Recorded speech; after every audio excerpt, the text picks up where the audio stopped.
चलो ध्यान दिया जाए, आज का टॉपिक हम लोगों का है डिप्रेशन ऑफ फ्रीजिंग पॉइंट, या उसी को कहते हैं क्रायोस्कोपी। ध्यान रखना है। तो डिप्रेशन ऑफ फ्रीजिंग पॉइंट में सबसे पहला पॉइंट आता है कि फ्रीजिंग पॉइंट किसे कहते हैं। नहीं तो कोई ऐसे होंगे जो बताएंगे कि फ्रीजिंग पॉइंट किसे कहते हैं। 9th-10th वाला डेफिनेशन जो 9th-10th में पढ़े होंगे, फ्रीजिंग पॉइंट का डेफिनेशन कोई अगर जानते हो तो बताएं। हाँ सर, खड़ा होइए।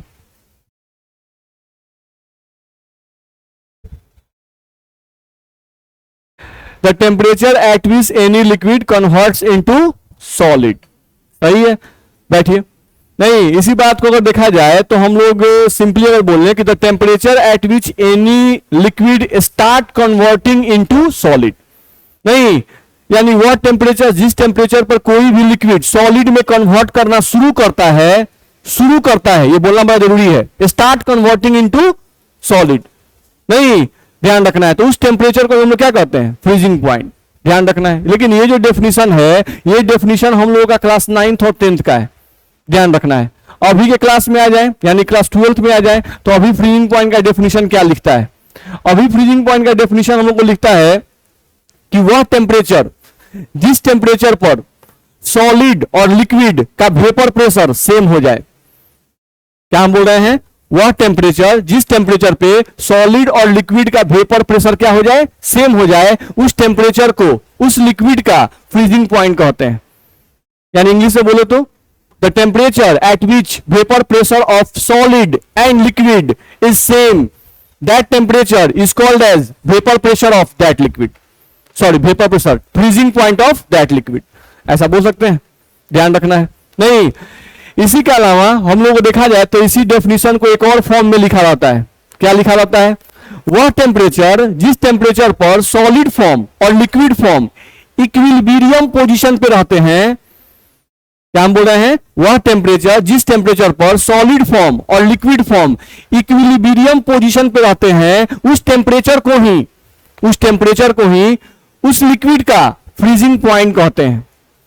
The temperature at which solid form and liquid form are present in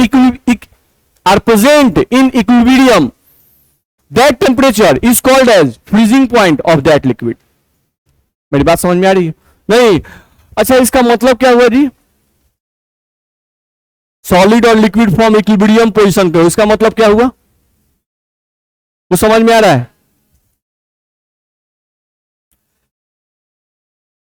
बोलिए। सॉलिड से लिक्विड बन रहा है, फिर लिक्विड से सॉलिड बन रहा है, इक्विलिब्रियम में है, रेट सेम है, यह बोलना बड़ा जरूरी है। फॉरवर्ड रिएक्शन का रेट और बैकवर्ड रिएक्शन का रेट क्या है, सेम है। हाँ, ये बोल सकते हैं। इक्विलिब्रियम का मतलब ये होता है कि फॉरवर्ड रिएक्शन का रेट और बैकवर्ड रिएक्शन का रेट क्या हो गया, सेम हो गया। इसी बात को हम आसान भाषा में ये कहें कि आप जैसे घर में, जैसे नया नया जब फ्रिज खरीदाता है तो हम लोग क्या करते हैं, पानी लिए नहीं, और पानी लेके हम लोग क्या करते हैं, पानी को लेके फ्रिज में रख देते हैं। नहीं कि भाई कितना जल्दी बर्फ बन रहा है, ठीक है, और बर्फ बनने के लिए पानी को रख दिए फ्रिज में। उसके बाद क्या करते हैं कि कुछ देर के बाद फिर फ्रिज को खोल के देखते हैं कि पानी जो है बर्फ बना कि नहीं बना। नहीं होता है, थोड़ा बेचैन रहता है कि जल्दी बना कि नहीं बना। ध्यान रखना है। तो उस केस में हम लोग बार बार चेक करते हैं। चेक करने के समय आपको एक ऐसा जरूर स्टेट मिलता होगा, आपको एक स्टेट ऐसा जरूर मिलता है जिस समय आपका जो बर्फ है वो ना ही 100% सॉलिड है और ना ही 100% वो लिक्विड है। यानी आपको लग रहा है कि जमना शुरू हुआ है, आप तुरंत हाथ डालेंगे बस फूट जाएगा। नहीं, तो वो जो स्टेट होती है, जिस स्टेट में आप उसको ना ही सॉलिड फॉर्म कह सकते हो, ना ही उसको लिक्विड फॉर्म कह सकते हो, एक इंटरमीडिएट स्टेट चला आता है। नहीं, उस इंटरमीडिएट स्टेट को हम क्या कहते हैं, इक्विलिब्रियम स्टेट। मेरी बात समझ में आ रही है? उस स्टेट को हम क्या कहते हैं, इक्विलिब्रियम स्टेट। नहीं, अब सोचो कि वह जो स्टेट है, उस स्टेट को हम बोले कि बताओ बाबू, अभी ये जो तुम पानी रखे हो, ये सॉलिड फॉर्म है कि लिक्विड फॉर्म? तो तुम कहोगे सर इसमें तो सॉलिड भी लग रहा है और कुछ लिक्विड भी लग रहा है, ना ही ये 100% सॉलिड है और ये ना ही 100% लिक्विड है। नहीं, तो ये सॉलिड भी है और ये लिक्विड भी है। नहीं, तो उस स्टेट में कोई पूछे कि सॉलिड का वेपर प्रेशर, तो उतना ही होगा, लिक्विड का वेपर प्रेशर तो उतना ही होगा, क्योंकि वहां पर दोनों स्टेट क्या है, प्रेजेंट है। मेरी बात समझ में आ रही है? नहीं, तो फिर से आए, फ्रीजिंग पॉइंट का डेफिनेशन अब कोई पूछेगा तो फ्रीजिंग पॉइंट का डेफिनेशन हम लोग क्या देंगे? नहीं कि the temperature at which vapour pressure of solid and liquid is same that temperature is called as vapour pressure of that liquid, पहला। दूसरा क्या बोले? That the temperature at which liquid form and solid form are present in equilibrium, नहीं, that temperature is called as freezing point of that liquid. ध्यान रखना है, ठीक। हम लोग ये क्या बोले? हम बोल रहे हैं कि उस समय आपका जो सॉलिड होता है, आपका जो लिक्विड है, वो ना ही 100% लिक्विड होगा और ना ही 100% सॉलिड होगा, इक्विलिब्रियम स्टेट में है वो, ध्यान रखना है। चलो, तो जो डेफिनेशन हम लोग बोले वो डेफिनेशन यहां पर लिखा हुआ है, आप देख सकते हो। The temperature at which the solid and the liquid forms of substance have the same vapor pressure is called as freezing point, लिखा हुआ है। साथ साथ the temperature at which the solid and the liquid forms of the substance are in equilibrium is called as freezing point of that substance। Definition में दिक्कत? बोलिए, भगवान जवान दिए हैं, दिक्कत नहीं ना है? चलिए थोड़ा सा ग्राफ समझा जाए। नहीं, इस ग्राफ को देखा जाए। ये लाइन क्या चीज को रिप्रेजेंट कर रहा है? टेम्परेचर। ये लाइन वेपर प्रेशर को रिप्रेजेंट कर रहा है। अच्छा, ये टेम्परेचर है और ये वेपर प्रेशर है। हम लोग क्या पढ़ रहे हैं? फ्रीजिंग पॉइंट की boiling point? Freezing point. Freezing point में टेम्परेचर बढ़ता है कि घटता है? घटता है। टेम्परेचर क्या होता है? घटता है। तो इस ग्राफ को ध्यान से देखिए, अगर इस ग्राफ पर हम इधर से इधर जाएंगे तो टेम्परेचर बढ़ेगा कि घटेगा? टेम्परेचर बढ़ेगा। और अगर इस ग्राफ में इधर से इधर आएंगे तो टेम्परेचर क्या होगा? घटेगा। यानी कि हम लोगों को इस ग्राफ में अगर फ्रीजिंग पॉइंट को समझना है तो ग्राफ को हम इधर से इधर नहीं पढ़ेंगे। ग्राफ को हम लोग कैसे पढ़ेंगे? इधर से इधर पढ़ेंगे, क्योंकि जब हम इधर से इधर बढ़ रहे हैं तो इधर से इधर बढ़ने पर हमारा जो टेम्परेचर है, टेम्परेचर क्या होगा? डिक्रीज करेगा। तो फ्रीजिंग पॉइंट के लिए अगर किसी लिक्विड को फ्रीज करना है तो टेम्परेचर को घटाना पड़ता है। तो ग्राफ को हम ऐसे नहीं पढ़ के ऐसे पढ़ेंगे। दिक्कत है? चलिए पढ़ना शुरू करते हैं, देखते हैं। यहां पर टेम्परेचर देखें तो इतना है, मान लो टेम्परेचर यहां पर इतना है। अब टेम्परेचर जब इतना है तो थोड़ा ध्यान से देखो, उस समय इस लिक्विड का वेपर प्रेशर कितना है? मान लो इस ग्राफ को और ऊपर ले जाते हैं,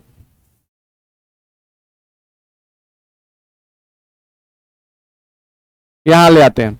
चलो देखो, तो जब टेम्परेचर इतना है, नहीं, उस समय इस लिक्विड का वेपर प्रेशर ध्यान से देखो कितना है? बहुत ज्यादा है। नहीं, जब टेम्परेचर ज्यादा तो लिक्विड का वेपर प्रेशर भी ज्यादा है कि नहीं है? है। अच्छा, टेम्परेचर को घटाते हैं, तो टेम्परेचर घटाएंगे तो वेपर प्रेशर का वैल्यू क्या होगा? घटेगा। यह समझ में आता है? क्योंकि अगर हम टेम्परेचर को डिक्रीज करते हैं, तो टेम्परेचर डिक्रीज करने से क्या होता है? मॉलिक्यूल की काइनेटिक एनर्जी घटती है, और अगर मॉलिक्यूल की काइनेटिक एनर्जी घटेगी तो वेपर प्रेशर का मान भी क्या होगा? घटेगा। ठीक है, यहां पे आइए। तो हम टेम्परेचर को घटा रहे हैं, यहां पहले था तो उस समय वेपर प्रेशर यहां पर था। अब हम लोग टेम्परेचर को देखें, अगर यहां पर ले आए तो टेम्परेचर को घटा दिए तो वेपर प्रेशर का वैल्यू भी क्या हो गया? घट गया। फिर हम टेम्परेचर को और घटा दिए तो वेपर प्रेशर का वैल्यू जो है वो और घट गया। ध्यान रखना है। अभी यहां पर ये जो स्टेट है, इस स्टेट में अभी ये लिक्विड स्टेट में है। यहां पर कौन से स्टेट में है? लिक्विड स्टेट में। और यहां पर जो स्टेट लिखा गया है ये आपका है सॉलिड स्टेट। ध्यान रखना है। नहीं, आप ध्यान से देखिए कि यहां से इसका वेपर प्रेशर डिक्रीज कर रहा है। टेम्परेचर जैसे जैसे घट रहा है वेपर प्रेशर डिक्रीज कर रहा है। डिक्रीज करते करते यहां पर एक ऐसा पोजीशन आया जहां से वेपर प्रेशर एकाएक बहुत तेजी से घटने लगा। यहां से वेपर प्रेशर एकाएक बहुत तेजी से घटने लगा। तो जिस पॉइंट से वेपर प्रेशर एकाएक बहुत तेजी से घटने लगे, समझ जाओ कि ये जो पॉइंट है ये हमारा है इक्विलिब्रियम पोजीशन। ये कौन सा पोजीशन है? इक्विलिब्रियम पोजीशन है हमारा। तो इक्विलिब्रियम पोजीशन का मतलब है कि यहां पर आपको जो स्टेट मिलेगा वो स्टेट मिलेगा, सॉलिड भी रहेगा एंड लिक्विड स्टेट, यहां पर दोनों ही स्टेट आपको मिलेगा, सॉलिड स्टेट भी मिलेगा और आपको लिक्विड स्टेट भी मिलेगा। मिलेगा कि नहीं मिलेगा, ध्यान रखना है। यानी इस स्टेट पर ये ना ही सॉलिड है टोटली और ना ही टोटली लिक्विड है। इसके ऊपर जाएंगे तो लिक्विड, इसके नीचे आएंगे तो सॉलिड। यानी अब यहां से आपका सॉलिड हार्ड होना शुरू हो गया। तो आप याद कीजिए, हम कहे थे कि सॉलिड का जो वेपर प्रेशर होता है वो 0 होने लगता है, बताया गया था। क्यों? क्योंकि सॉलिड के मॉलिक्यूल्स की काइनेटिक एनर्जी क्या होती है, 0 होती है। सॉलिड के मॉलिक्यूल्स आपस में चिपके रहते हैं, उनकी काइनेटिक एनर्जी क्या होती है, 0। तो अगर काइनेटिक एनर्जी 0 होगी नहीं तो उनका वेपर प्रेशर क्या होगा, 0 के आसपास पहुंचेगा। तो ये जा रहा है कि नहीं जा रहा है, ध्यान रखना है। तो हम यहां पर इस पोजीशन को बोल रहे हैं कि ये पोजीशन क्या है, इक्विलिब्रियम पोजीशन। तो इस पोजीशन पर जो आपका टेम्परेचर होगा, यहां पर जो टेम्परेचर आएगा T0, इसी को हम लोग कहेंगे freezing point of this liquid. जो लिक्विड हम यहां लिए हुए हैं उस लिक्विड का फ्रीजिंग पॉइंट हम लोग का यही हो जाएगा, freezing point of this liquid. ध्यान रखना है, ये टेम्परेचर फ्रीजिंग पॉइंट नहीं होगा, ये टेम्परेचर फ्रीजिंग पॉइंट नहीं होगा, ये टेम्परेचर फ्रीजिंग पॉइंट नहीं होगा, सिर्फ यही टेम्परेचर फ्रीजिंग पॉइंट होगा, क्योंकि इस टेम्परेचर पर हमको सॉलिड और लिक्विड फॉर्म दोनों मिल रहा है। ध्यान रखना है, हम पूछे कि इस टेम्परेचर पर ये कौन सा स्टेट है, बताओ, सॉलिड की लिक्विड? तो सॉलिड भी है और लिक्विड भी है। इस स्टेट पर, इस टेम्परेचर पर सॉलिड का वेपर प्रेशर इतना है। अच्छा, इस टेम्परेचर पर लिक्विड का वेपर प्रेशर कितना है? तो लिक्विड का भी वेपर प्रेशर उतना ही है, क्योंकि यहां पर सॉलिड भी है और लिक्विड भी है। तो बताओ, इस टेम्परेचर पर सॉलिड का वेपर प्रेशर और लिक्विड का वेपर प्रेशर सेम हुआ कि नहीं हुआ? सेम हुआ नहीं। तो जिस टेम्परेचर पे सॉलिड और लिक्विड का वेपर प्रेशर सेम हो जाता है, उसी टेम्परेचर को हम लोग क्या कहते हैं, इक्विलिब्रियम पोजीशन या freezing point of that liquid, ऐसा बोल सकते हैं। तो ये ग्राफ समझने में दिक्कत है? चलो, तो ये पॉइंट हम लोग ध्यान रखेंगे। चलो अगले पॉइंट पे आ जाओ। यहां से हम लोग कहा जा रहा है, दूसरा पॉइंट समझे क्या कह रहा है कि when a non volatile solute, when a non volatile solute is dissolve in pure solvent, then freezing point of pure solvent decreases। यहां से हम लोग क्या कर रहा है, ये बोल रहा है कि किसी भी प्योर सॉल्वेंट में जब हम नॉन वोलेटाइल सॉल्यूट डालते हैं, किसी भी प्योर सॉल्वेंट में जब नॉन वोलेटाइल सॉल्यूट हम डालते हैं तो उसका फ्रीजिंग पॉइंट क्या होता है, घट जाता है। जैसे प्योर पानी ले लो नहीं, और प्योर पानी को फ्रीज में रख दो, ठीक है, तो प्योर पानी जो है वो 0 डिग्री सेल्सियस पे बर्फ में बदल जाता है। 0 डिग्री सेल्सियस पे बर्फ में बदलना शुरू कर देता है, बदल नहीं जाता है, ये बोलना बड़ा गलती है, बदलना शुरू करता है। ध्यान रखना है, 0 डिग्री सेल्सियस पर, ठीक। अब सेम पानी दूसरे बर्तन में ले लो और उसमें थोड़ा चीनी मिला दो नहीं, और चीनी मिलाने के बाद उसी चीज को आप फिर से फ्रिज में रख दो और टेम्परेचर एक थर्मामीटर लगा दो उस बर्तन में। आप देखोगे कि वही पानी जिसमें आप चीनी मिला दिए हो, अब उस पानी को बर्फ में बदलने के लिए आपको ज्यादा देर तक ठंडा करना पड़ेगा। यानी वही पानी अब -4 डिग्री सेल्सियस पे अब बर्फ में कन्वर्ट करेगा। मेरी बात समझ में आ रही है? यानी कि आप नॉन वोलेटाइल सॉल्यूट अगर मिलाओगे तो नॉन वोलेटाइल सॉल्यूट मिलाने से नहीं, आपका किसी भी लिक्विड का फ्रीजिंग पॉइंट क्या होता है, घट जाता है। ठीक, याद है बॉइलिंग पॉइंट क्या होता था? किसी भी प्योर लिक्विड में अगर नॉन वोलेटाइल सॉल्यूट मिलाते हैं तो बॉइलिंग पॉइंट क्या होता है, बढ़ता है घटता है? बॉइलिंग पॉइंट बढ़ जाता है, ध्यान रखना है। लेकिन नॉन वोलेटाइल सॉल्यूट मिलाते हैं तो फ्रीजिंग पॉइंट क्या होता है, घट जाता है। ये हम लोग को ध्यान रखना है। नहीं तो वही बात यहां लिखा हुआ है कि when a non volatile solute is dissolve in pure solvent, then freezing point of pure solvent decreases. Freezing point of pure solvent decreases. That is, freezing point of solution is less than the freezing point of pure solvent. नहीं, क्या बोल रहा है समझिए। यहां पर हम लोग ले लिए दो फिगर, दो बर्तन हमारे पास हैं। इस बर्तन में आपका प्योर वाटर है और इस बर्तन में आपका पानी और प्लस शुगर डाल दिए हैं। वाटर और प्लस में क्या है, शुगर। पानी का फ्रीजिंग पॉइंट आप जानते हैं 0 degree Celsius. Water plus sugar, इसका फ्रीजिंग पॉइंट हम मान लिए, एज्यूम कर लिए, घट गया, कितना हो गया, -4 डिग्री सेल्सियस, यानी जो पानी पहले 0 डिग्री सेल्सियस पे बर्फ में कन्वर्ट करता था वो पानी अब -4 डिग्री सेल्सियस पे बर्फ में कन्वर्ट करेगा। बात समझ में आ रहा है? नहीं तो फ्रीजिंग पॉइंट इन दोनों में से ज्यादा किसका है, प्योर वाटर का कि सॉल्यूशन का? ये सॉल्यूशन है, तो फ्रीजिंग पॉइंट किसका ज्यादा है? बोलिए। सॉल्यूशन का फ्रीजिंग पॉइंट ज्यादा है और इसका फ्रीजिंग पॉइंट कम है। प्योर सॉल्वेंट का फ्रीजिंग पॉइंट क्या है, ज्यादा है, इसका वैल्यू क्या है, ज्यादा है, और इसका फ्रीजिंग पॉइंट क्या है, कम है। मेरी बात समझ आ रही है ना? ये 0 डिग्री सेल्सियस और ये कितना है, -4 डिग्री सेल्सियस है।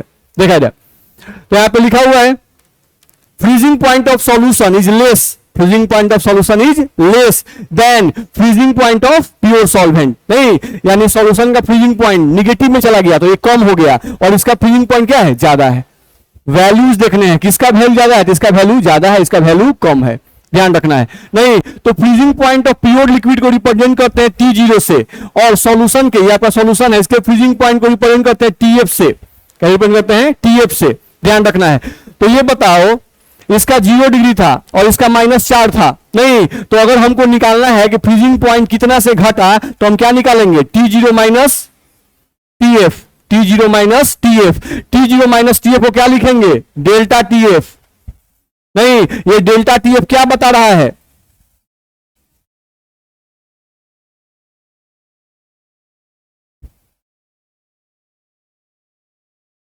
ये क्या बताएगा, डिप्रेशन ऑफ फ्रीजिंग पॉइंट, यानी फ्रीजिंग पॉइंट कितना से घट गया।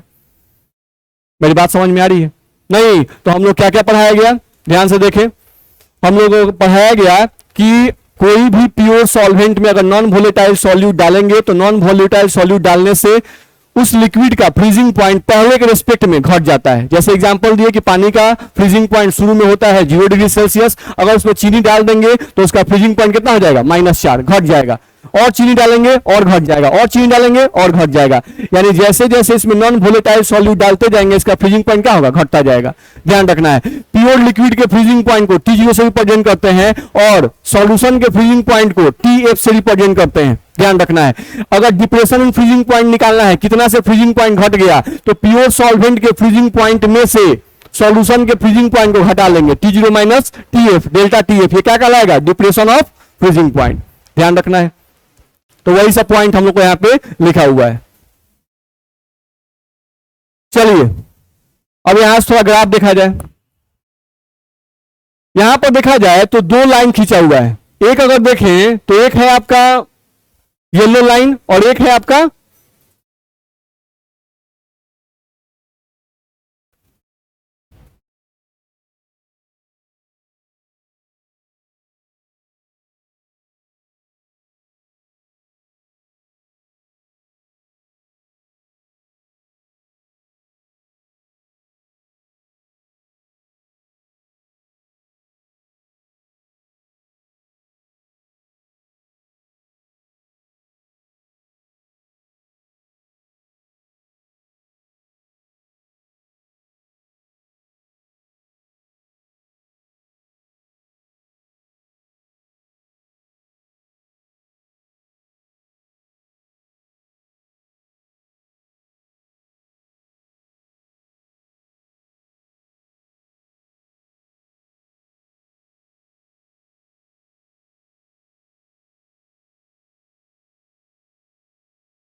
यहां पर ये बताओ कि येलो और व्हाइट लाइन खींचा हुआ है, बताइए कि प्योर लिक्विड का लाइन कौन सा है और सॉल्यूशन का लाइन कौन सा है।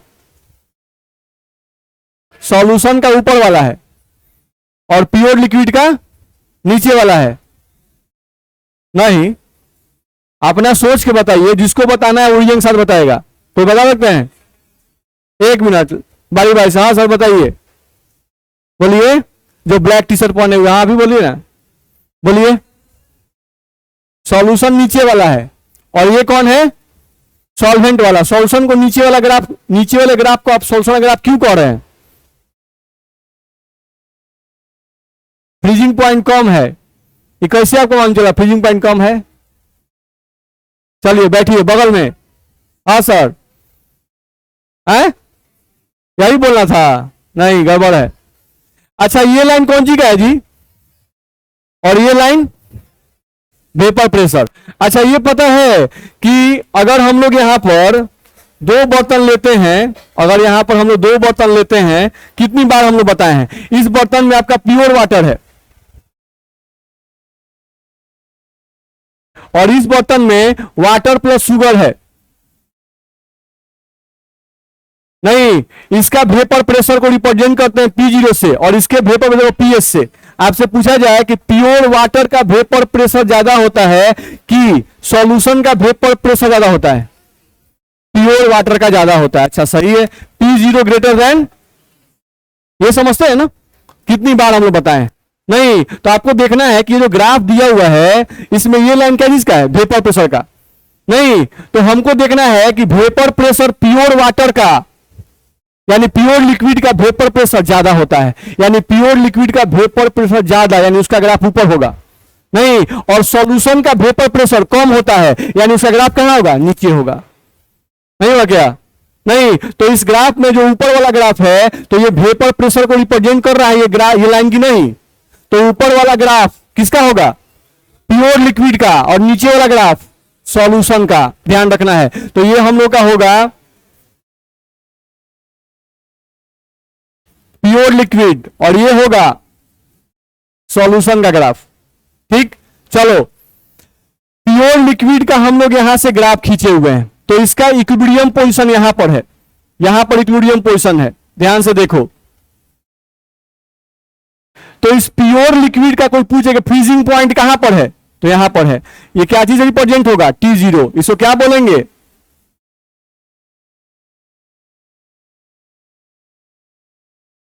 Freezing point of pure liquid बोलेंगे। अच्छा, ये देखो सॉल्यूशन अगर आप खींचा गया है, इसका इक्विलिब्रियम पोजीशन कहां पर है? यहां पर। यहां से ग्राफ एक डाउन हुआ है, तो ये इक्विलिब्रियम पोजीशन है, तो इसको बोलेंगे TF। ये क्या होगा? Freezing point of solution. नहीं, तो ग्राफ से भी तुमको पता चल रहा है कि फ्रीजिंग पॉइंट ऑफ सॉल्यूशन का मान क्या है? कम है, और फ्रीजिंग पॉइंट ऑफ सॉल्वेंट का मान कहां है? ज्यादा है। फ्रीजिंग पॉइंट ऑफ सॉल्वेंट का मान यहां से लेकर यहां तक, और फ्रीजिंग पॉइंट ऑफ सॉल्यूशन का मान यहां से लेकर यहां तक। तो ये मान क्या है? ज्यादा, और ये मान क्या है? कम। नहीं, यहां ग्राफ से भी दिखाई दे रहा है कि T0 जो है वो ज्यादा है और TF का मान क्या है? कम है। बोलो, इसमें दिक्कत है? कह सकते नहीं होते हैं। चलो, अब जो बिहार बोर्ड में क्वेश्चन आया उसको समझते हैं। बिहार बोर्ड में क्वेश्चन आया कि अगर non volatile solute pure solvent में डालते हैं, नहीं, तो फ्रीजिंग पॉइंट घट जाता है। क्यों घट जाता है? क्वेश्चन आया कि why freezing point decreases when non volatile solute is added in pure solvent. बताओ तो। ये ठीक है, ये घट जाता है। क्यों घट जाता है? जैसे पानी का फ्रीजिंग पॉइंट 0 डिग्री सेल्सियस, भाई आप पानी में चीनी डाल दिए तो फ्रीजिंग पॉइंट हो गया -4 डिग्री सेल्सियस। काहे घट गया? ग्राफ में इसका आंसर है, ग्राफ को देख के बताओ सब। वेपर प्रेशर घट जाएगा, सही है। उसके बाद उससे क्या होगा? सही है, अगर हम लोग नॉन वोलेटाइल सॉल्यूट डालते हैं किसी भी प्योर लिक्विड में, तो सबसे पहला काम क्या होता है? वेपर प्रेशर घट जाता है। अच्छा, वेपर प्रेशर घटने से क्या हुआ? ये जो इक्विलिब्रियम इसको अटेंड करना था, जो इक्विलिब्रियम पोजीशन इसको अटेंड करना था, वो इक्विलिब्रियम पोजीशन ये जल्दी अटेंड कर लिया कि लेट से अटेंड किया? लेट से अटेंड किया। मेरी बात समझ में आ रही है? नहीं, तो हम लोग क्या बोलेंगे कि किसी भी प्योर लिक्विड में जब हम नॉन वोलेटाइल सॉल्यूट डालते हैं तो सॉल्यूशन का वेपर प्रेशर घट जाता है। सॉल्यूशन क्या होता है? घट जाता है, जिसके कारण उसको इक्विलिब्रियम पोजीशन को अटेंड करने में ज्यादा समय लगता है। उसको इक्विलिब्रियम पोजीशन तक पहुंचाने के लिए हमें उसे ज्यादा देर तक ठंडा करना पड़ता है। मेरी बात समझ आ रही है? नहीं, इक्विलिब्रियम पोजीशन तक पहुंचाने के लिए क्या करना पड़ता है? ज्यादा देर तक ठंडा करना पड़ता है, इसलिए उसका फ्रीजिंग पॉइंट क्या होता है? घट जाता है। मेरा बात दिमाग में जा रहा है? नहीं। अच्छा, मान लो कि यहां पर तुम शुगर डाले थे, कितना? 5 ग्राम। कितना डाले थे? 5 ग्राम। इसी में हम एक और एग्जांपल लेते हैं। यहां पर तुम्हारा वाटर है ध्यान समझो, और प्लस यहां पे शुगर है। अब यहां पर जो तुम शुगर लिए हुए हो 5 ग्राम नहीं लेके कितना लिए हो, 10 ग्राम। कितना लिए हो, 10 ग्राम। तो ये बताओ इस सॉल्यूशन के रेस्पेक्ट में इस सॉल्यूशन का वेपर प्रेशर ज्यादा कि कम, कम। इसका और कम हो जाएगा क्योंकि इसमें चीनी 5 ही ग्राम है, इसमें चीनी अब 10 ग्राम हो गया, तो इसका वेपर प्रेशर और कम होगा, होगा। तो इसका वेपर प्रेशर और कम होगा। तो ये बताओ हम अब ग्राफ खींचना है, ये सॉल्यूशन नंबर 1 था। अब अगर सॉल्यूशन नंबर 2 का ग्राफ खींचना है तो ऊपर से खींचे, इसके नीचे, इसके बीच से खींचे कि इसके नीचे से खींचे, नीचे से खींचे। तो चलो नीचे से खींचते हैं,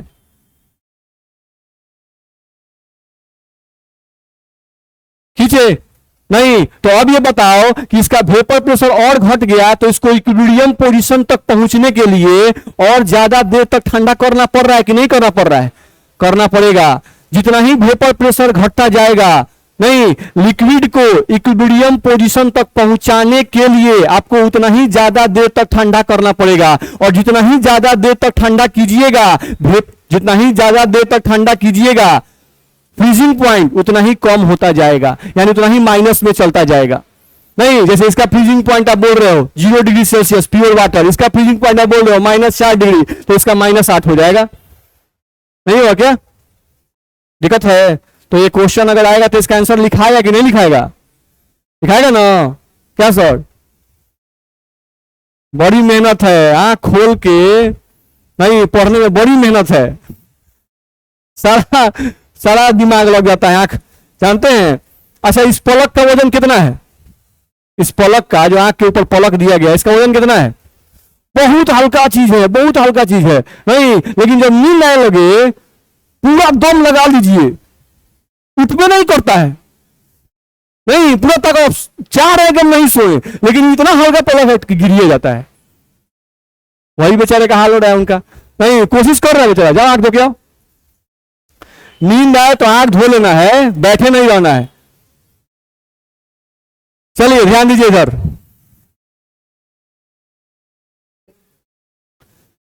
यहां देखें, डिप्रेशन इन फ्रीजिंग पॉइंट। नहीं, तो डिप्रेशन इन फ्रीजिंग पॉइंट हम लोग समझ गए कि नहीं समझ गए? कोई पूछेगा कि डिप्रेशन इन फ्रीजिंग पॉइंट का डेफिनेशन दो, नहीं, कोई पूछता है कि डिप्रेशन इन फ्रीजिंग पॉइंट का डेफिनेशन दो, तो हम क्या डेफिनेशन देंगे?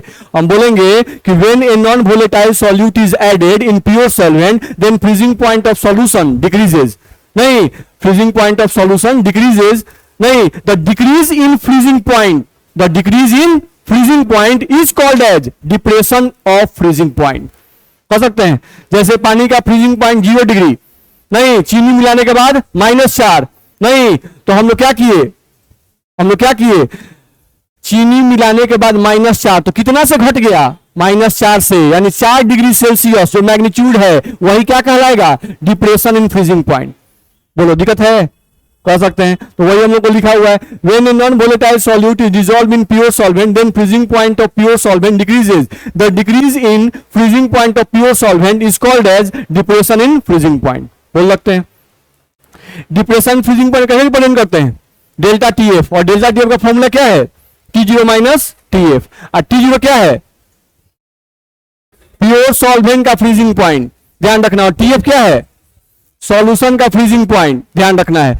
इसी चीज को फिर यहां लिखा हुआ है, देख लो, यानी आपके बुक में इसी डेफिनेशन को, डिप्रेशन फ्रीजिंग पॉइंट के डेफिनेशन को ऐसे भी लिखा हुआ है। तो क्या लिखा हुआ है, देख लो, difference in freezing point of pure solvent and solution, यानी कि प्योर सॉल्वेंट के फ्रीजिंग पॉइंट में से सॉल्यूशन के फ्रीजिंग पॉइंट को घटा दोगे तो भी क्या मिल जाएगा, डिप्रेशन इन फ्रीजिंग पॉइंट मिल जाएगा। दिक्कत है? चलो, तो ये सब चीज आपको ध्यान में रखना है। यहां से जो चीज हम लोग पढ़ाए वही यहां पे लिखा हुआ है, क्वेश्चन ये पूछ चुका है आपके बोर्ड एग्जाम में। Why is freezing point depressed when non volatile solute is added. नहीं, तो उसका क्या कारण है हम समझा दिया, उसका आंसर भी यहां पर लिखा हुआ है। ठीक है, चलो अगले पॉइंट पे आ जाओ। राउल्स लॉ, फिर से वही कहानी आ गया। नहीं, क्या बोल रहा है, Raoult's law of depression of freezing point. Depression of freezing point के लिए राउल्स का क्या लॉ है, तो याद है, एलिवेशन ऑफ बॉइलिंग पॉइंट के लिए भी राउल्स का लॉ आया था, जिसमें लोग कहे थे delta TB directly proportional to molality. यहां भी तो वही है, यहां पर देखा जाए तो यहां पे भी हम लोग को बोला जा रहा है कि डिप्रेशन इन फ्रीजिंग पॉइंट का मतलब delta T F directly proportional to molality. ध्यान रखना है delta T F directly proportional to molality. ध्यान रखना है कि delta T F is equals to K F और इनटू मोलालिटी। ध्यान रखना है। अब डेल्टा टी एफ का मतलब जानते हैं क्या है ये?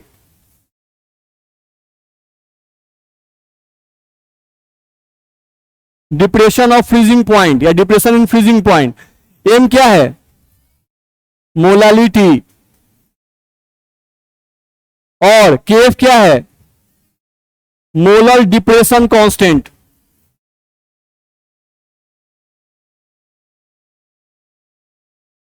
मोलर डिप्रेशन कांस्टेंट या इसी को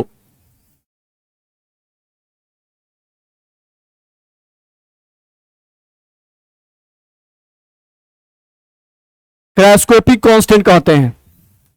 मेरी बात समझ में आ रही? नहीं तो हम लोग को ध्यान ये रखना है कि अगर कोई पूछता है कि डिप्रेशन इन फ्रीजिंग पॉइंट के लिए राउल्ट्स ने क्या लॉ दिया है, तो राउल्ट साहब ने कहा कि depression in freezing point is directly proportional to molality. Depression in freezing point is directly proportional to molality. यानी कि हम लोग अगर मोलालिटी का वैल्यू बढ़ेगा, मोलालिटी का वैल्यू बढ़ेगा तो डिप्रेशन इन फ्रीजिंग पॉइंट का वैल्यू भी बढ़ेगा। चलो अब इस बात को थोड़ा समझ लो। यहां ध्यान से देखो, हम लोग यहां से बर्तन ले रहे हैं 1 2 और एक और बर्तन ले लिए 3। चलो 3 बर्तन लिए हैं जी। ये आपका प्योर वाटर है। चलो यहां पे आ जाओ। ये आपका है वाटर प्लस 5 ग्राम शुगर। चलो ये है आपका वाटर प्लस 10 ग्राम शुगर। चलो पानी का फ्रीजिंग पॉइंट बताओ।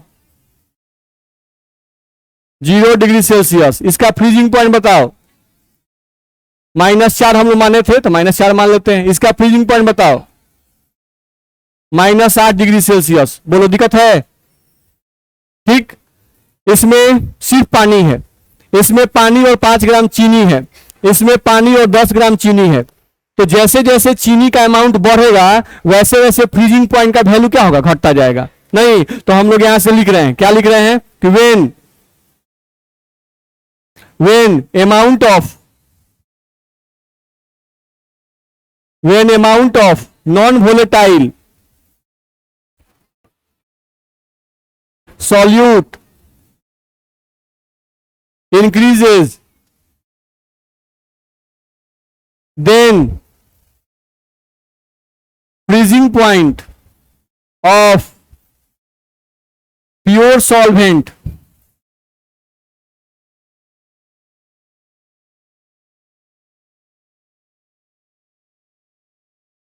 डिक्रीजेज। बोलो इतना में दिक्कत है?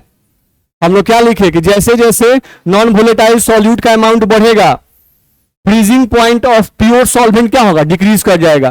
देख रहे हो पानी का फ्रीजिंग पॉइंट यहां पर है 0, फिर पानी का फ्रीजिंग पॉइंट यहां पर कितना? -4, फिर पानी का फ्रीजिंग यहां पर -8। ठीक है। अब हमको निकालना है डिप्रेशन इन फ्रीजिंग पॉइंट। चलो ये प्योर वाटर है, ये आपका सॉल्यूशन नंबर 1 है और ये आपका सॉल्यूशन नंबर 2 है। चलो यहां पे अगर देखा जाए हमको निकालना है अब क्या? Delta TF. क्या निकालना है? तो हम निकाल रहे हैं डेल्टा TF1। तो डेल्टा TF1 का मतलब हुआ T0 माइनस TF1। नहीं तो T0 का मतलब होता है freezing point of pure solvent. तो प्योर सॉल्वेंट का फ्रीजिंग पॉइंट कितना? 0। तो यहां 0 रख दिए, माइनस साइन था माइनस स्टार दिए। TF1 यानी सॉल्यूशन 1 का फ्रीजिंग पॉइंट कितना है? -4। इसको सॉल्व करो कितना आएगा? +4 डिग्री सेल्सियस। चलो अब हमको निकालना है डेल्टा TF2। तो इसको लिखेंगे T0 माइनस TF2। T0 का मान फिक्स होता है 0 डिग्री। TF2 कितना है? -8। सॉल्व करेंगे कितना आ जाएगा? +8 डिग्री सेल्सियस। अब ये बताओ डेल्टा टीएफ का वैल्यू, डेल्टा टीएफ1 और डेल्टा टीएफ2 में किसका वैल्यू ज्यादा है? टीएफ2 का वैल्यू ज्यादा है और टीएफ1 का वैल्यू क्या है? कम है। नहीं, तो यहां से हम लोग बोल सकते हैं कि भाई when amount of non volatile solute increases then freezing point of pure solvent decreases but depression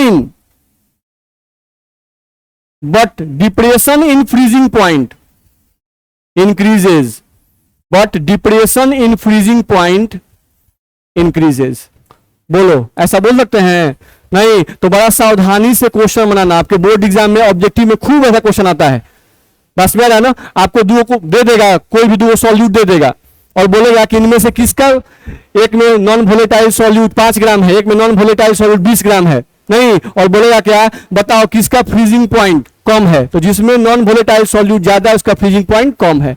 लेकिन इसी क्वेश्चन को ऐसे ही पूछेगा, एक में 5 ग्राम है, एक में 20 ग्राम है। अब बोलेगा बताओ किसका डिप्रेशन इन फ्रीजिंग पॉइंट कम है? नहीं, तो डिप्रेशन इन फ्रीजिंग पॉइंट जो है ये अमाउंट ऑफ सॉल्यूट के डायरेक्टली प्रोपोर्शनल है। अगर 20 ग्राम वाला है तो उसका डिप्रेशन इन फ्रीजिंग पॉइंट ज्यादा होगा, 5 ग्राम वाले का डिप्रेशन फ्रीजिंग पॉइंट कम होगा। नहीं, तो डिप्रेशन इन फ्रीजिंग पॉइंट का वैल्यू बढ़ता है अमाउंट ऑफ सॉल्यूट बढ़ने से, लेकिन फ्रीजिंग पॉइंट का वैल्यू घटता है अमाउंट ऑफ सॉल्यूट बढ़ने से। दिक्कत है? नहीं, तो आपको यहां से ध्यान रखना होगा कि फ्रीजिंग पॉइंट जो है वो अमाउंट ऑफ सॉल्यूट के इनवर्सली प्रोपोर्शनल होता है। फ्रीजिंग पॉइंट जो है वो अमाउंट ऑफ सॉल्यूट के इनवर्सली प्रोपोर्शनल होता है, लेकिन डेल्टा टीएफ का मतलब हुआ depression in freezing point. Depression in freezing point जो है ये डायरेक्टली प्रोपोर्शनल होता है किसके? अमाउंट ऑफ सॉल्यूट के। नहीं, तो क्वेश्चन बनाते समय ध्यान से देखिएगा कि आपसे क्या पूछ रहा है, फ्रीजिंग पॉइंट का बढ़ना घटना पूछ रहा है कि आपसे डिप्रेशन ऑफ फ्रीजिंग पॉइंट का बढ़ना घटना पूछ रहा है? नहीं, अमाउंट ऑफ सॉल्यूट ज्यादा और फ्रीजिंग पॉइंट पूछे तो जिसमें अमाउंट ऑफ सॉल्यूट ज्यादा उसका फ्रीजिंग पॉइंट कम। नहीं, लेकिन अगर आपसे depression in freezing point of solute पूछे तो जिसमें अमाउंट ऑफ सॉल्यूट ज्यादा उसका डिप्रेशन ऑफ फ्रीजिंग पॉइंट ज्यादा। ध्यान रहेगा? नहीं, तो ये पॉइंट आप ध्यान से याद रखिएगा। चलिए फिर से हम लोग आते हैं, देख लो राउल्स का नियम क्या था? Delta TF directly proportional to molality. इसका मतलब हुआ कि मोलालिटी का वैल्यू बढ़ेगा तो डेल्टा टीएफ का वैल्यू भी बढ़ेगा। अच्छा, मोलालिटी का मतलब क्या होता है? Number of moles of solute, main मतलब यही है। बाकी तो present in 1 kg of solvent, लेकिन ये क्या बताता है? Number of moles of solute. तो ये क्या बोल रहा है? मोलालिटी बढ़ेगा, इसका मतलब क्या बढ़ेगा? मोल्स ऑफ सॉल्यूट बढ़ेगा। क्या सॉल्वेंट का अमाउंट बढ़ता है क्या मोलालिटी में? नहीं, वो तो फिक्स है। Moles of solute present in 1 kg of solvent वो फिक्स है, 1 kg सॉल्वेंट फिक्स है। मोलालिटी बदलेगा तो क्या बदलेगा? Mole of solute. तो अगर मोल ऑफ सॉल्यूट बढ़ेगा तो डेल्टा टीएफ का मान भी बढ़ेगा। तो अभी हम यही तो पढ़ा रहे थे, हम क्या पढ़ा रहे थे कि अमाउंट ऑफ सॉल्यूट बढ़ेगा तो मोलालिटी बढ़ेगा और मोलालिटी बढ़ेगा तो डेल्टा टीएफ का मान भी बढ़ेगा।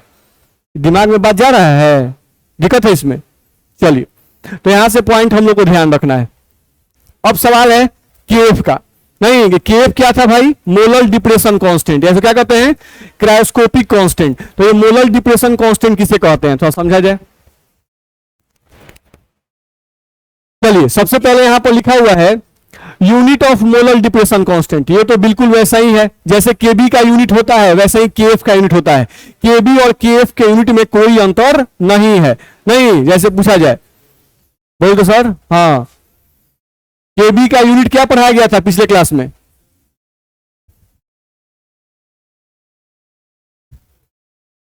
बैठिए, ठीक है। तो अब इसको ऐसे तुड़ क्यों बोलते हैं? केल्विन केजी पर मोल, केल्विन केजी पर मोल। कितना टाइम लगेगा? देखा जाए, delta TF is equals to KF into M. हमको केएफ का यूनिट निकालना था, तो KF is equals to delta TF बट्टा में क्या? एम। नहीं, डेल्टा टीएफ क्या है? टेम्परेचर। ये एक्चुअली क्या है? टेम्परेचर, चेंज इन टेम्परेचर बट्टा ये क्या है? मोलालिटी। मोलालिटी का मतलब मोल पर केजी। टेम्परेचर का यूनिट क्या होता है? कैल्विन। केजी को ऊपर ले जाइए तो कैल्विन गुना केजी हो जाएगा, कैल्विन गुना केजी, और ये पर मोल को ऊपर ले जाइए यानी मोल को ऊपर ले क्या हो जाएगा? मोल का पावर -1, यानी कि डेल्टा टीएफ को यूनिट पूछेगा तो क्या बोलेंगे? कैल्विन केजी पर मोल। तो सेम यही यूनिट जो था वो किसका था? एलिवेशन, यानी कि इबियोलियोस्की कांस्टेंट या मोलर एलिवेशन कांस्टेंट का भी सेम यही यूनिट था। तो यूनिट भी ऑब्जेक्टिव में पूछ देता है, ध्यान रखिएगा। चलो अब अगला डेफिनेशन आता है। नहीं तो आप याद करो, कल हम जब पढ़ा रहे थे तो आपको केबी का डेफिनेशन पढ़ाए थे कल के क्लास में हम लोग केबी का डेफिनेशन पढ़ाए थे, यानी कि मोलर एलिवेशन कांस्टेंट का डेफिनेशन हम कल बताए थे कि नहीं बताए थे? बताए थे। चलिए देखिए उनको, आपको लाई थी, बताइए।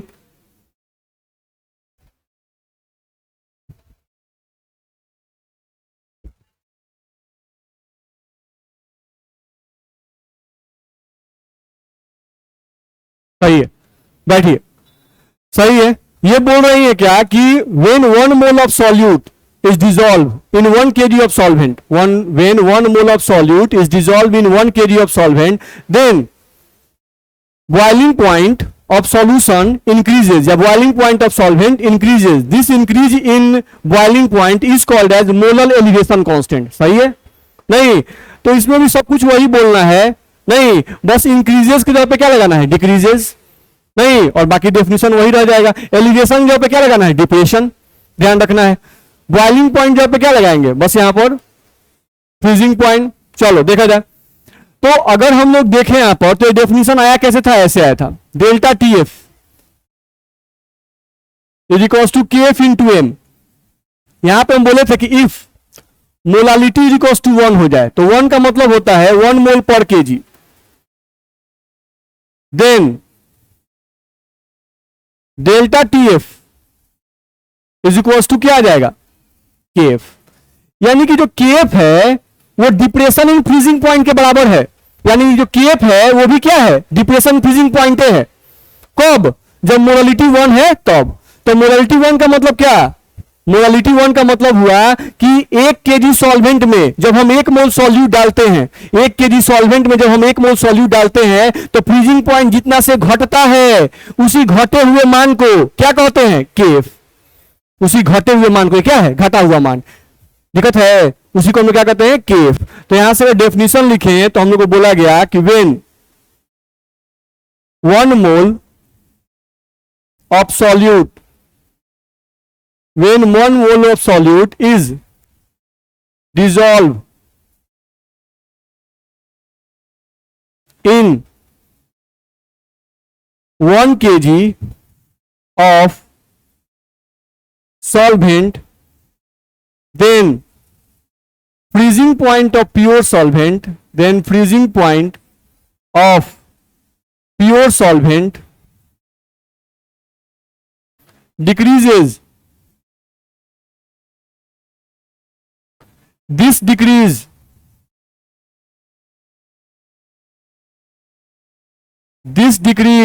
in freezing point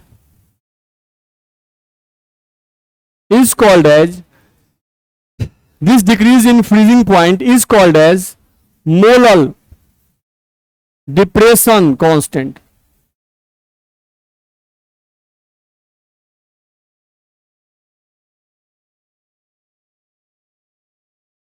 बोलो दिक्कत है इसमें? नहीं तो इस तरह से हम लोग ये डेफिनेशन याद कर सकते हैं। तो इसका भी डेफिनेशन आप देखोगे आपके एग्जाम में पूछता है, ध्यान रखना है। हम पहले ही बोले कि कोलिगेटिव प्रॉपर्टीज आपके जो बोर्ड एग्जाम है उनके लिए सबसे इंपॉर्टेंट है, ध्यान रखना है। इससे क्वेश्चन आपका बहुत ज्यादा आता है, बाकी पार्ट से क्वेश्चन कम आता है लेकिन इस पार्ट से क्वेश्चन खूब आता है, ध्यान रखना है। तो ये पॉइंट भी ध्यान रखिएगा। चलिए ये ध्यान दिया जाए, क्या लिखा हुआ है? Formula for calculating molar depression constant. तो याद कीजिए, आप एक फॉर्मूला पढ़े थे calculation of molar elevation constant. नहीं तो सेम वही फॉर्मूला है, कोई अंतर नहीं है। केएफ का वहां पर केबी था, नहीं, यहां पर KF आ गया, R T0 स्क्वायर 1000 LF। अब यहां पर R क्या है, लिखवा चुके हैं पहले ही, गैस कांस्टेंट। T क्या है, फ्रीजिंग पॉइंट। T क्या है, फ्रीजिंग पॉइंट। 1000 ये नंबर हो गया। और LF क्या है, लैटेंट हीट ऑफ फ्यूजन। तो लैटेंट हीट ऑफ फ्यूजन का मतलब क्या है, किसी भी लिक्विड को सॉलिड में कन्वर्ट करने के लिए, नहीं, आप उसमें से कितना हीट बाहर निकालते हैं। किसी भी लिक्विड को सॉलिड में कन्वर्ट करने के लिए हीट देते हैं कि हीट को निकालते हैं, निकालते हैं। नहीं, तो कितना हीट आप उससे निकाले, नहीं, उसको लिक्विड से बर्फ में कन्वर्ट करने के लिए, उसी को हम क्या कहेंगे, लैटेंट हीट ऑफ फ्यूजन। तो ये फॉर्मूला भी ध्यान रखिएगा, इस पे आधारित आपका क्वेश्चन आएगा। इस फॉर्मूला को नहीं ध्यान रखेंगे, ये आपको नहीं पढ़ना है, इस पे आधारित क्वेश्चन आपका नहीं आएगा। लेकिन इस फॉर्मूला को एनसीईआरटी में दिया हुआ है, इस फॉर्मूला को हम याद रखेंगे। नहीं तो सेम है, जैसा केबी के लिए फॉर्मूला था वैसा ही केएफ के लिए फॉर्मूला है, ध्यान रखना। इसी पे आधारित यहां पर एक क्वेश्चन दिया हुआ है जिसको आपको घर से बना के लाना है। नहीं, बस फॉर्मूला पे पुट कर देना है, आंसर ले आना है। दिक्कत है, सब कुछ का वैल्यू दिया रहेगा, उस फॉर्मूला पुट कीजिएगा, आंसर आपका आ जाएगा। चलिए, इसके अलावा ये देखिए क्या लिखा हुआ है, how would you conclude that depression in freezing point is a colligative property. लिखाएगा कि नहीं लिखाएगा, लिखाएगा। हम लोग बता चुके हैं कि एलिवेशन इन बॉइलिंग पॉइंट को कोलिगेटिव प्रॉपर्टी क्यों कहते हैं। तो जैसे उसका डेफिनेशन लिखे थे वैसा ही इसको भी लिख लेना है, लिखा जाएगा। चलिए, ये क्या दिया हुआ है, न्यूमेरिकल। नहीं, तो डिप्रेशन इन फ्रीजिंग पॉइंट पे न्यूमेरिकल है, तो फॉर्मूला कौन सा अप्लाई होगा, delta TF is equal to KF into M। नहीं, अच्छा, इसी फॉर्मूला को हम ये भी लिख सकते हैं, delta TF is equal to KF, और मोलालिटी का मतलब A गुना 1000 बटा W गुना B, पढ़ चुके हैं। तो हमको या तो इस फॉर्मूला या तो इस फॉर्मूला का यूज करके इसमें से कुछ न्यूमेरिकल दिए गए हैं जिनको आपको बनाना है। नहीं तो ज्यादा न्यूमेरिकल नहीं होंगे, हम बोलते हैं 2-3 न्यूमेरिकल हैं। एक ये है, एक ये है, एक ये है, बस 3-4 न्यूमेरिकल हैं, 1-2 क्वेश्चंस हैं। ठीक है, तो ये सब आपको बनाना है। अच्छा, कल जो एनसीईआरटी क्वेश्चन दिए थे वो कुछ लोग बनाए कि नहीं बनाए, 2 बाकी है, तो कल उसको बना लेना है और उसको पूछना है। बात समझा है ना। देखिए, मेरा बात थोड़ा समझने की कोशिश कीजिए, ध्यान से मेरी बात सुनिए। अभी के लिए आपका जितना भी लाइफ है, जितना भी समय है, नहीं, वो सब और सब आपका बुक्स के लिए ही है। भाई प्लीज पूरा का पूरा टाइम लगा दीजिए पढ़ने में, क्वेश्चन बनाने में, जो करना है, मतलब एक्स्ट्रा टाइम मत वेस्ट कीजिए। ठीक है, जैसे बहुत सारे बच्चे इग्नोर कर रहे हैं। नहीं, बहुत सारे बच्चे एनसीईआरटी नहीं बना रहे हैं। कौन सा बुक बनाइएगा, हमको बताइए, कौन सा बुक बनाइएगा। कम से कम एक एनसीईआरटी भी बुक तो पूरा लेके चलिए कि हम उसको पूरा पूरा बना लें। नहीं तो जो भी होमवर्क दिया जाए प्लीज बनाइए, और जो फंस रहा है पूरा पूछिए। चलिए, जाइए।